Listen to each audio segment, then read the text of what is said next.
بالله من الشيطان الرجيم بسم الله الرحمن الرحيم بالسماء والمطر والذين يصدقون بيوم الدين والذين هم من عذاب ربهم مشفقون إن عذاب ربهم غير مأمون والذين هم لفروجهم حافظون إلا على أزواجهم أو ما ملكت أيمانهم فإنهم غير ملومين فمن ابتغى ذلك فأولئك هم العادون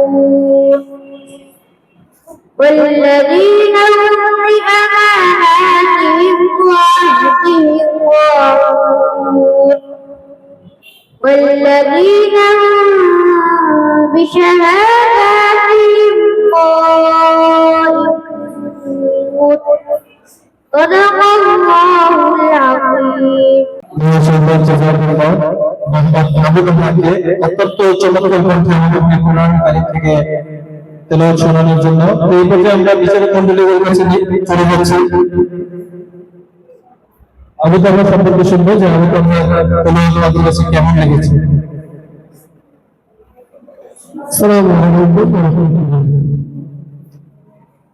আলহামদুলিল্লাহ তোমার তেলাওয়াত যথেষ্ট ভালো হয়েছে, আরো ভালো তোমার কাছ থেকে আমরা আরো আশা করি। আমি তাহলে ভালো হয়েছে, কিন্তু আরেকটু মনোযোগ থাকলে আরো ভালো কথা ইনশাআল্লাহ সামনে হবে।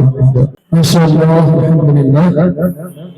তুমি যখন তেলাওয়াত করছিলে তোমার তেলাওয়াত শুনে মনে হচ্ছিল যে আল্লাহ তাআলা যেন জান্নাতের সমস্ত দরজাগুলি খুলে দিয়েছে। অনেক সুন্দর, মাশাআল্লাহ। এগিয়ে যাও, দোয়া করি আল্লাহ তাআলা তোমাকে সারা বিশ্বে এই ধ্বনি শোনানোর তৌফিক দান। আমিন।